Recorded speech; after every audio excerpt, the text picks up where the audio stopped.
Bonjour les amis, où que tu sois dans le monde, mon ami, je te passe mon bonjour. J'espère que vous allez bien les amis. On démarre direct aujourd'hui, les amis, avec Rima Hassan. Je voulais la féliciter parce que la vidéo qui va suivre, vous allez comprendre pourquoi.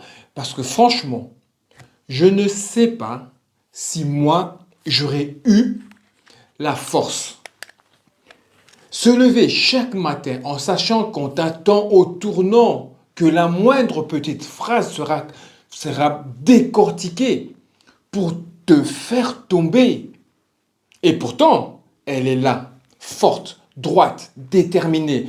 Elle affronte tous ces haineux, tous ces snipers, tous ces tireurs de l'élite de la politique et des médias, sans flancher. Moi, je dis respect. Peu de gens, hommes ou femmes, tiendraient aussi longtemps qu'elle. Simplement, je me rends compte effectivement que j'ai affaire à des gens qui m'attendent au tournant, qui vont instrumentaliser la moindre tournure de phrase pour me coincer aussi avec un acharnement judiciaire. C'est ce qui est fait, c'est-à-dire que quand on a 2 ministres, une centaine de sénateurs qui demandent la levée de mon immunité et qu'on a Gérard Larcher, parce que je le qualifie de raclure, ce qu'il est. Ça fait rire la régie. Oui, mais D'ici, j'entends les rires de oui, la régie. mais ce qu'il est, parce qu'il venait de dire qu'il fallait pas reconnaître l'État palestinien, et vraiment dans une posture, en plus dans ce qu'est en plus cette bourgeoisie politique, tout ce cas-là de rageant, si vous voulez. Moi j'ai ça en moi, je viens d'une famille communiste, je méprise toute cette classe bourgeoise, médiatique, politique, qui est confortablement assise dans son canapé, sur sa petite chaise, et sur son grand fauteuil plutôt, et qui va donner des leçons à un peuple meurtri, qui est condamné à être colonisé, à être martyrisé, qui est en train de vivre un génocide, et confortablement on a Gérard Larcher qui est assis, qui dit ben non, mais il n'y a pas à reconnaître ce peuple, il n'y a pas à reconnaître cet État, et au fond laissons-les crever. Donc bien sûr que moi ça m'enrage, si vous voulez, bien sûr que je trouve ça enrageant. Regardez ça, ça se passe en Grèce. Série de manifestations anti-israéliennes, cette fois-ci organisées hier dans plusieurs régions de la Grèce. Des appels ont été lancés à la rupture des relations diplomatiques entre Athènes et Jérusalem. Écoutez. Nous entendons et voyons ces images depuis des années et surtout ces derniers mois. Nous voyons la famine imposée par l'État meurtrier d'Israël en ce moment même à Gaza. Nous voyons des images d'enfants presque squelettiques. Et maintenant, nous entendons le Premier ministre israélien Netanyahou parler d'occupation totale. Face à cela, le peuple grec a réagi et continue de réagir. Nous sommes solidaires de la Palestine. Nous avons toujours été solidaires de la Palestine, inconditionnellement. Liberté pour la Palestine. En regardant ces images, c'est là que vous comprenez le basculement, le soutien qu'il y a aujourd'hui dans le monde pour la Palestine.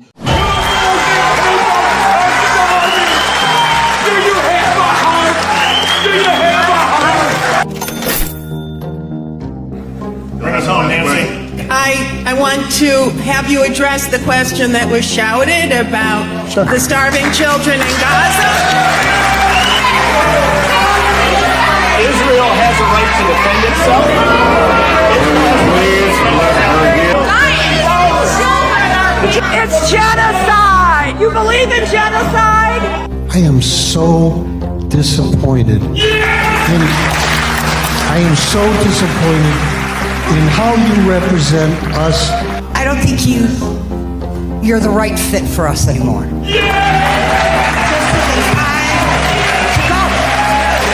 You just don't relate to most of us anymore, and you gotta know when to step down. I think it's time. Et cette vidéo, les amis, c'est le papa d'un otage. Donc le mec, il est retenu chez le Hamas. Hein. Le mec, il est là-bas. Peut-être qu'il ne mange pas. Ok? Et franchement, quand même, un père d'otage israélien vient dire que Netanyahou ment sur toute la ligne et que c'est lui qui empêche les accords, ça devrait suffire à réveiller tout le monde. Netanyahou essaye de convaincre, mais personne ne le croit. Netanyahou est le seul dans le monde entier qui insiste pour continuer les combats, qui veut sacrifier en réalité les otages. Cela fait déjà plus d'un an que nous réclamons la fin de la guerre dans le cadre d'un accord global sur la libération des otages. Netanyahou est le seul qui veut des accords partiels, et même lorsqu'il y a ces accords partiels, eh bien, il viole ces accords. C'est le cas avec l'accord en novembre 2003. Le dernier accord également, le Hamas avait libéré tous les otages selon les termes de l'accord, mais Netanyahou n'a pas envoyé de délégation pour négocier la deuxième phase de l'accord. Or, le 50e jour, il n'a pas demandé à l'armée de se retirer de l'axe Philadelphie. Il a décidé d'un siège et d'interdire l'aide humanitaire dans la bande de Gaza. Donc Netanyahou, c'est le seul qui veut poursuivre les combats pour des raisons politiques personnelles, contrairement à toutes les parties, contrairement même au chef d'état-major, à tous les exports, et contrairement à 80% des Israéliens qui souhaitent la fin de la guerre et un accord de libération, et bien sûr les familles des otages. Netanyahou, je l'ai déjà dit et répété, veut que les otages soient morts. C'est plus facile pour lui, c'est meilleur marché, et ensuite il pourra bombarder l'ensemble de la bande de Gaza sans avoir de critiques de la part des Israéliens. Netanyahou agit par des motivations personnelles. Netanyahou, lui, veut prolonger la guerre pour des raisons, on le sait tous, politiques et personnelles, notamment pour rester au pouvoir et éviter un procès. Parce qu'on sait très bien, je veux me réjouir. En tout cas, j'espère que ma chaîne sera toujours là, parce que je vais me réjouir le jour où tout ceci sera fini et que ce gars ne sera plus au pouvoir et qu'il devra passer devant la justice. Je vais me réjouir de faire des vidéos. Netanyahou préfère que les otages meurent. Et là, je suis totalement d'accord avec lui. D'ailleurs, j'avais prévu, moi, d'en parler dans une de mes vidéos.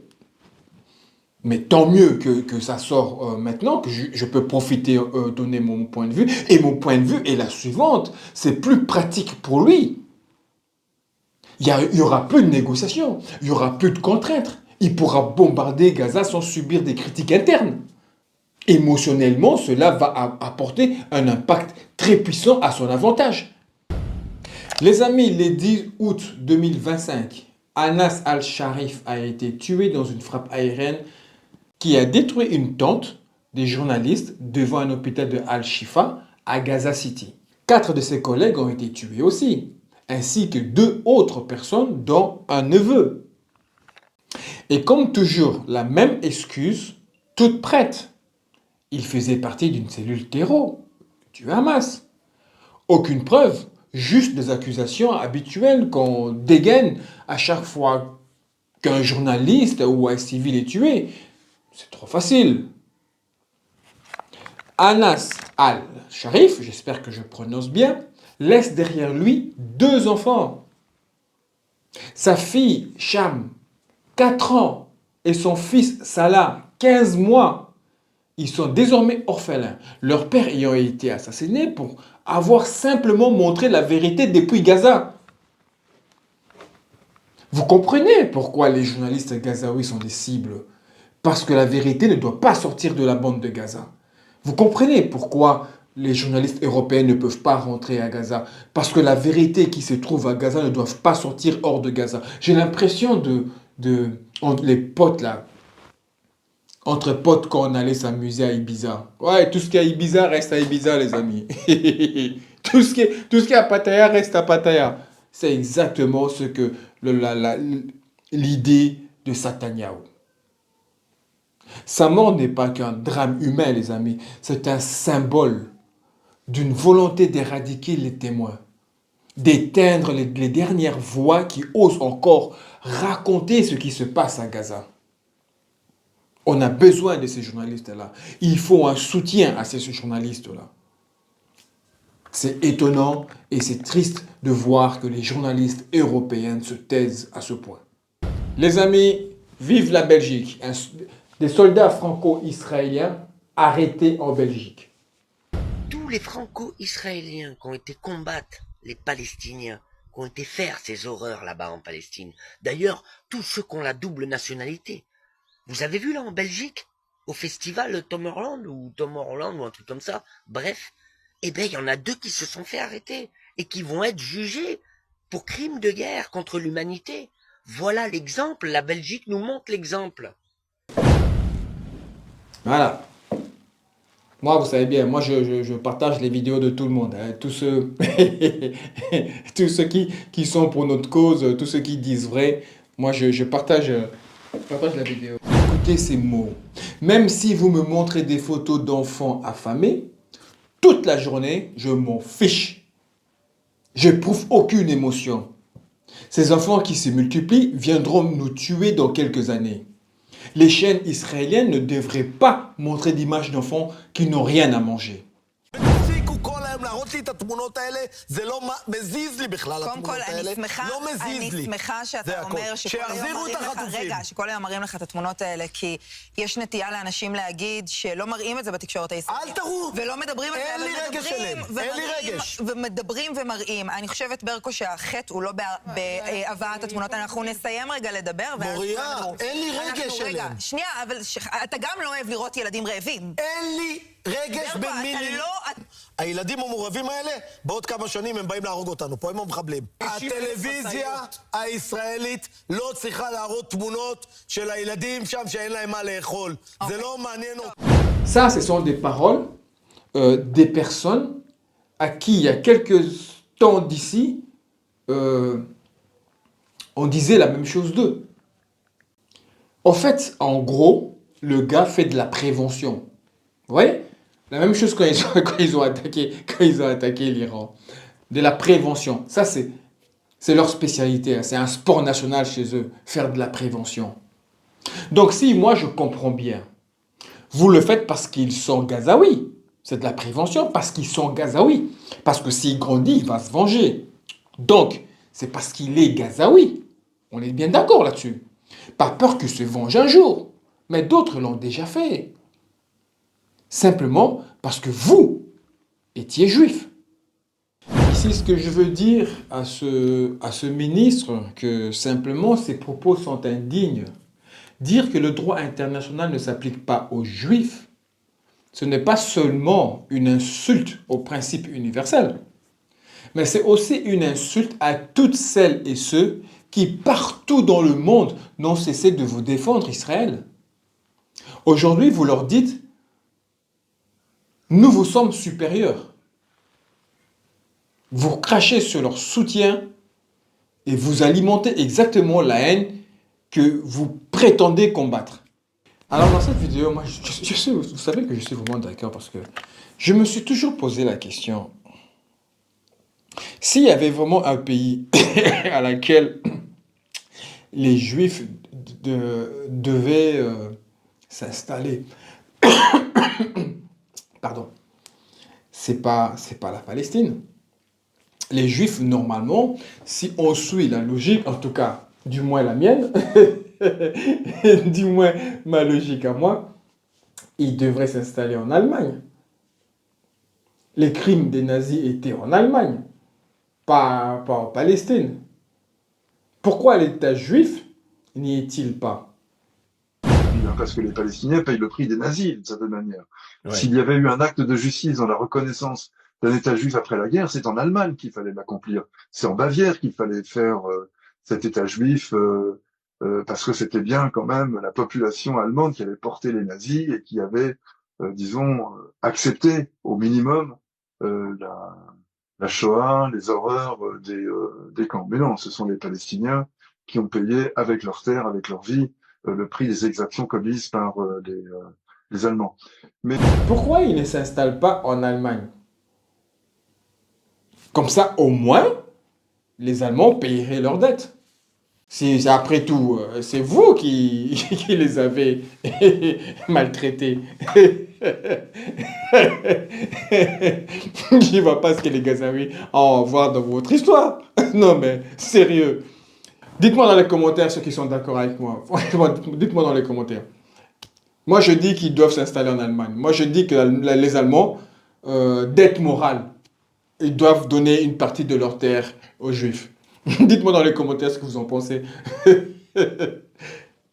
Ici, les amis, une femme de confession juive, issue d'une famille sioniste, elle relate l'endoctrinement dont sont victimes les enfants dès leur plus tendre enfance.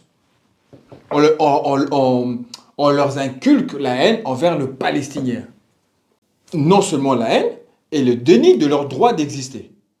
Je pense que vous n'avez pas idée de la puissance de l'endoctrinement qu'on peut recevoir en grandissant dans une famille sioniste, donc laissez-moi vous expliquer certaines choses. Ok, alors imaginez-vous que depuis tout petit, on lie l'amour de votre religion à l'État d'Israël. On vous explique que depuis des millions d'années, les Juifs ont été persécutés partout dans le monde et qu'Israël est enfin le lieu où ils peuvent se sentir en paix et en sécurité. C'est leur refuge, leur terre promise. Ils vous racontent aussi des histoires héroïques de la fondation d'Israël où les colons juifs ont transformé un désert en un pays prospère malgré les difficultés qu'ils ont dû surmonter. Vous entendez que les Israéliens, dès le début, ont été des bâtisseurs de paix mais qu'ils ont dû se défendre pour leur survie. On vous dit que les Palestiniens sont comme des agresseurs qui refusent systématiquement la paix et préfèrent la violence. Ils vous montrent des images pour vous convaincre qu'ils sont une menace constante et que leur seul objectif est de nuire à la vie des citoyens israéliens. Dans les livres que vous lisez et à l'école, on vous apprend que toutes les actions militaires sont des mesures de défense nécessaires pour protéger la vie des Israéliens contre des attaques. Vous voyez des cartes où les territoires palestiniens sont souvent absents et vous grandissez avec l'idée que ces zones sont finalement légitimement israéliennes. Et on vous dit que chaque guerre gagnée, c'était une bataille pour la survie contre des adversaires déterminés à porter atteinte à Israël. On vous montre les soldats comme des protecteurs ultimes, des héros faisant preuve de la plus haute morale même dans les moments les plus difficiles. Vous voyez des images de soldats et dans des enfants, des personnes âgées, ce qui renforce l'idée qu'ils sont là uniquement pour protéger et servir le peuple. Mais évidemment, quand il s'agit des dirigeants palestiniens, on vous dit qu'ils ne sont pas dignes de confiance et qu'ils exploitent leur propre peuple pour des interventions personnelles. Ils sont présentés comme les plus gros obstacles à la paix, que ce sont des personnes qui éduquent leurs enfants dans la haine et la violence. On vous explique que l'existence d'Israël est la seule garantie que les persécutions subies dans le passé ne se reproduiront jamais.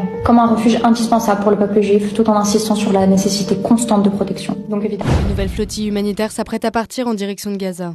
Dans un post dévoilé sur les réseaux sociaux, plusieurs personnalités présentent la nouvelle opération. We are sailing again to break the siege. And this time, we're sailing with dozens of boats. And with coordinated mobilizations from 44 countries around the world.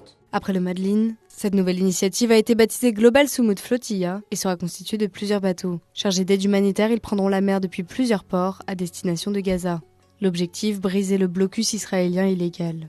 Sur la description du post sur les réseaux sociaux, on peut lire « Le 31 août, nous lancerons la plus grande tentative jamais réalisée pour briser le blocus israélien illégal de Gaza avec des dizaines de bateaux partant d'Espagne. Nous en rejoindrons des dizaines d'autres le 4 septembre, partant de Tunisie et d'autres ports. Des humanitaires, médecins, artistes et autres militants issus de 44 pays prendront part à cette initiative selon les organisateurs. » Ils excellent dans l'imagination. Ils sont extraordinaires. Parce que après les pieux, les fourches, hein, tout ce qu'on a parlé avant, ils ont une nouvelle trouvaille. Le gars a fait une enquête. D'abord, qui ne nous montre même pas, hein, son enquête, qui ne nous montre pas, qui ne nous explique pas comment il a fait son enquête. Il ne nous montre pas les détails, les preuves, rien du tout. Enfin, probablement, il a scrollé sur TikTok, hein, et il est tombé sur un bar à glace à Gaza. Le mec, résultat. Vous avez des vidéos en ce moment qui circulent sur la fameuse famine à Gaza. Vous avez un bar qui s'appelle Al Jaffa, qui distribue des glaces, qui distribue des... Au début, j'ai cru que c'était une fake news même. Donc j'ai été faire mon enquête pour vérifier, et il est plus achalandé que certains bars de glace à Paris. Mais ça, personne n'en parle. On nous dit qu'il y a un problème d'aide alimentaire. 190 camions de l'ONU sont à la frontière. Ils attendent de rentrer. Vous savez combien touche chaque Palestinien d'aide aujourd'hui? 697 $ par mois. Vous savez combien touche un Congolais qui est en train de mourir de faim? 32 $. Voilà la réalité. Après, il sort son chiffre magique. 697 $ d'aide par Palestinien et par mois, s'il vous plaît. Déjà, personne ne touche cet argent directement. Ce sont des estimations globales de programmes humanitaires qui couvrent tout. Nourriture, soins, transport, logistique et tout ce qui s'ensuit. Parce qu'il faut le préciser, les amis. Hein. Parce que si on ne le précise pas, il y a des gens qui sont assez teubés, qui sont assez cons, qui vont finir par croire que les Gazaouis touchent en cash 697 $. Et après, il vient comparer avec le Congo. Et je suis congolais. Mais c'est incomparable, arrête. Je ne vais pas te dire c'est comparable parce que je suis congolais. Non, ce qui se passe à Gaza, c'est incomparable. Tu ne peux pas comparer ça avec ce qui se passe au Congo. Il faut arrêter. Je ne dis pas que ce qui se passe au Congo est agréable. Hein. On se comprend, vous et moi. On se comprend. Mais ce qui se passe à Gaza... Donc, pendant que lui il nous fait son sketch sur les glaces, il passe sous silence les chiffres que lui-même a donnés. Les 190 camions de l'ONU bloqués à la frontière qui attendent d'entrer. Ça. Voilà les amis, j'espère que vous avez apprécié les vidéos autant que j'ai apprécié à la faire pour vous. J'espère vous lire dans les commentaires. Et surtout les amis, portez-vous bien et que la paix soit sur vous tous. On se retrouve d'ici quelques jours. Ciao.